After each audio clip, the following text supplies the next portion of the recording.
কাপড়ের দোকানে ক্রেতাদের পছন্দে প্রাধান্য পায় কুমিল্লার ঐতিহ্যবাহী খাদি কাপড়। দেশজুড়ে খ্যাতি রয়েছে হাতে বোনা বিশেষ এই কাপড়ের। অবশেষে ভৌগোলিক নির্দেশক পণ্যের স্বীকৃতি পেয়েছে খাদি কাপড়। গত 30 এপ্রিল রাজধানীর ফরেন সার্ভিস একাডেমিতে এই স্বীকৃতির সনদ দেওয়া হয়। এতে খুশি খাদি সংশ্লিষ্ট ও স্থানীয়রা। মিহি সুতোয় দৃষ্টিনন্দন আরামদায়ক পোশাক হওয়ায় তরুণ থেকে বৃদ্ধ পর্যন্ত সকলেরই পছন্দের শীর্ষে থাকে খাদি কাপড়।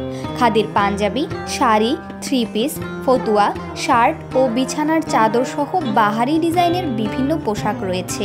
নামি দামি ফ্যাশন হাউসে খাদি কাপড় আরও বৈচিত্র্য ও আকর্ষণীয় করে বাজারজাত করা হচ্ছে।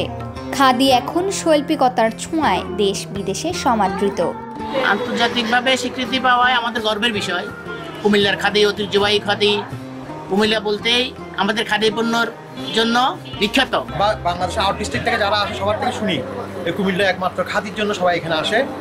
খাদি কাপড়টাকে অনেকে পছন্দ করে। আমরা মানসম্মত আমরা খাদি প্রোডাকশন করি বলেই আমরা বিএসটিআই অনুমোদন পেয়েছি।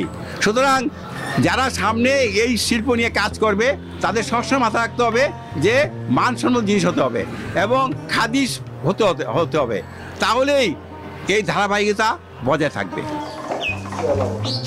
কুমিল্লার খাদির পুরাতন ব্যবসায়ী কান্তি সাহা বলেন, ভারতবর্ষের মানুষ দেশপ্রেমে উজ্জীবিত হয়ে খাদি পোশাক ব্যবহার শুরু করেছিল। গর্তে বা খাদের চরকায় বসে এ কাপড় তৈরি করা হতো, যার কারণে এর নাম খাদি বলে নামকরণ করা হয়। আমার দাদা করেছে, আমি করতেছে, আমরা করতেছি, এরপরে আর নাই, আমরা তো নাই, আমরা তো বন্ধ। কোনো হ্যান্ড কাপড় আমাদের হাতের কাপড় চলে না, মার্কেটে করতে হয় না, নেয় না। এই স্বীকৃত তো আনন্দিত পাইছি, কিন্তু সেটা পাওয়ার মতো জিনিস, সেটা কিন্তু উপনিবেশিক আমলের জিনিস, মহাত্মা গান্ধীর দেওয়া জিনিস।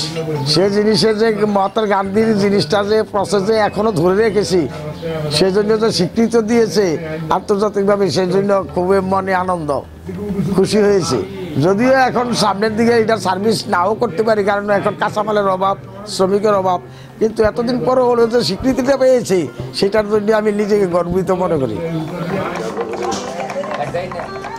তবে সরকার যদি পৃষ্ঠপোষকতা না দেয় তাহলে খাদি কাপড় দিন দিন বিলুপ্ত হয়ে যাবে বলে আশঙ্কা করছেন কারিগররা।